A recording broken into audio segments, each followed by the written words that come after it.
To activate the wireless projector, press the VGA button on the touch panel. The projector will now display the splash screen of the Solstice or the Extron Sharelink. To connect to the Solstice, open up your web browser. On the address bar, type in the IP address that is shown on the splash screen. In this case, it's 10.50.132.220. The next web page that opens up will be the web page for that specific Solstice. In that room, in this case, it's Mac 243. Press Get the App and Join button to download and install the app. When the app is installed, a shortcut will be created on the desktop. Also, go ahead and allow access to the Solstice client. Once you're ready, go ahead and enter your name so you can be identified as the person who is connected, and press Continue.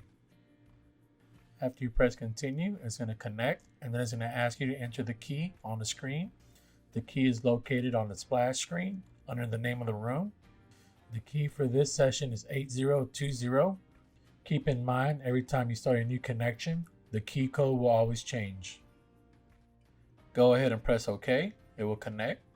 Now it will give us three options to which to share from: desktop, app window, and media file. For this example, we're going to select desktop because we want to see our whole entire desktop being displayed.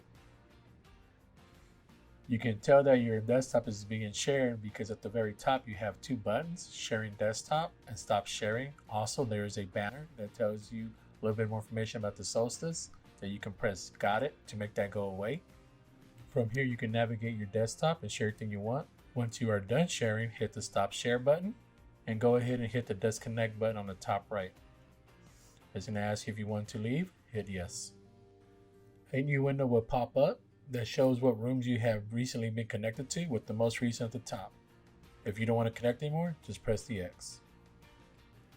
To connect to the Extron Sharelink, first thing you want to do is open up your preferred browser.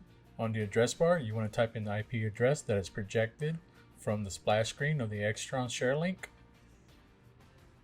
In this case, it's 10.50.132.20. The Extron Sharelink window will now open. You have various choices depending on which computer you're using, a PC or a Mac. You also have two versions of Extron Sharelink that you can run. One is the light version that it's only used for one-time usage. The other is the Pro software that you can install for future use in other rooms or that same room. In this first example, we're going to install the light version. So we're just simply going to click on the Windows button. As you can see, the Sharelink Lite file is being downloaded. Once the software is installed for the first time, it will ask you to allow permissions to Sharelink. Go ahead and allow access. After allowing access, it's going to ask you to go ahead and type in a code. The code is located on the splash screen of the Extron on the lower right.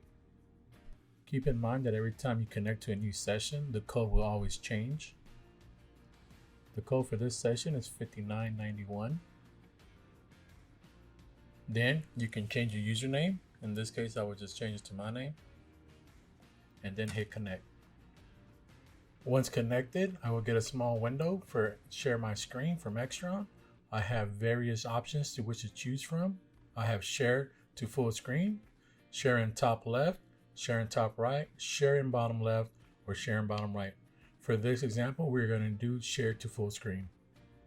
We're going to hit the play button. Once I hit the play button, the screen will actually get a little bit smaller. I have now the choice to stop, or I can also minimize this window so it's out of the way. So we're just going to go ahead and minimize it. And now I can project my screen like normal.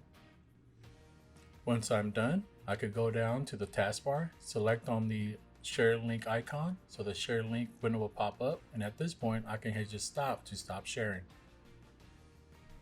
Once you're sure you're done sharing, just go ahead and hit the X to exit out of the program. To install the Sharelink software, go ahead and open up your preferred browser like before. We're going to type in the IP address. Again, this one was 10.50.132.20. We're going to select Install Pro software for Windows. If you notice, it now says Sharelink v2.0.1.1 instead of Share Lite like before. We're going to go ahead and let that download. If it'll ask you to allow for permissions, go ahead and allow it. Once it's finished installing, the setup wizard window will pop up. We're going to click on next, next again, and let it do its install. After installation is complete, it's going to create a shortcut or the Sharelink icon on your desktop for any future sessions. Go ahead and double click the icon so you can get the program started. The next round searching window will pop up to look for the device. Once it's found the device, a new window will pop up. It says choose a receiver. At this point, we're going to go ahead and select manual. The manual connect window will pop up. We're going to go ahead and type in the receiver's IP, which was the one that we used before, 10.50.132.20. For the code, we're going to go ahead and type in the code as displayed on the Extron splash screen. Now remember, for every new session, it's a new code. For this session, the code is 2292. For username, we're going to go ahead and leave it as is, and then just hit connect. With the share screen now visible, we have the same options as before. We're going to go ahead and choose share to full screen and hit play. You are now sharing your screen. You can move the window to the side. Once you are done sharing, go ahead and hit the stop button like before, and you can exit out the window by hitting the little X. Now with the Sharelink icon on the desktop, if you decide to open up a session in that room or another room that has Sharelink, all you have to do is double click the Sharelink icon. The Sharelink searching window will pop up looking for the receiver. Once the receiver has been located, go ahead and click on manual. With the manual connect window open, go ahead and type in the IP address for that room, the code for the room, and if you want to change your user name, go ahead. Then press connect, and then you'll use the exact same steps as you used before to share your screen and to stop sharing your screen. Once you're satisfied, just go ahead and simply hit the X to exit out of the program.